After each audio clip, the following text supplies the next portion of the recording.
हवलदार साहब पर दी दुकान में पूरा 500 रुपए पटका ورکړی دی جو په خدای کې نو کوي د زرګارو په مال में दुकान के پروت او گا کرانا تشپانه منی کوي صاحب ګوره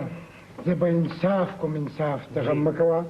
سمزې ته ځان را رسولی دی دا حفاظت ګلاب جی صاحب څه کوم دی د مدعي نه به بیان واخلي او په مجرم به داسې دفع ولګي داسې دفع چې بیا اولاد ته هم نصیحت کړي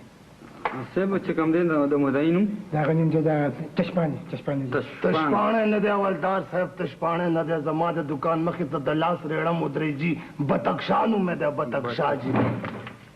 بتکشا نه د اتصال ما ته خو ته مشکوک شاخ کړي کله یو سوی لګي او کله بل سوی لګي ولا د ګولې مجرم د پوندو نه پیژنم دوه دیش کاله مې زیاتوب کړی دوه څلوېښت دانې مې غږولې دي ګولې اوس په دنه یو څنګه وباسم په دې غوږ باندې کار څه کوي کار جی د میوې دکان میں ده صاحب و د نور بچیا چې کوم دی د وچې میوې که تازه فروټو حضرت ګلاب جی صاحب چې کوم دی سم تپوس ته وکړه ګولې د مجرم معلومات دې ضروري د فروټو دکان میں ده हवलदार साहब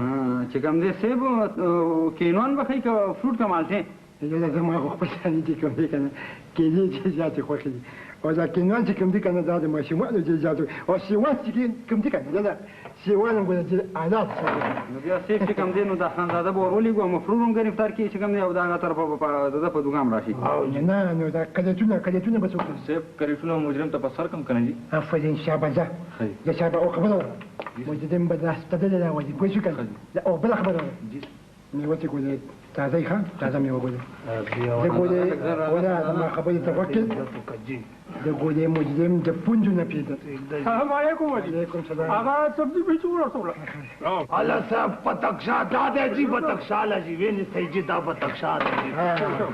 دا دی جی نو اوس په موږ باندې غلط ته پوښتنې ته د کلیم په شریفو خلکو باندې الزامونه لګي हवलदार साहब زما په دا خوږ دی څنګه سم خبره خو اوري دا بتکشا دی ده څنګه څه ده دا څنګه چل رہا مجرم مخروف شوی دی سامان مې دا دی راوړ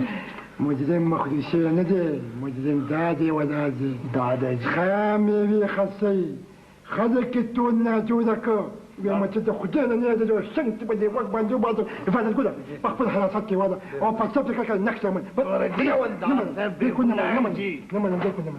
بچو تا یو ځل پټکې ورکړی دی مونږ روزانه پټکې ورکوو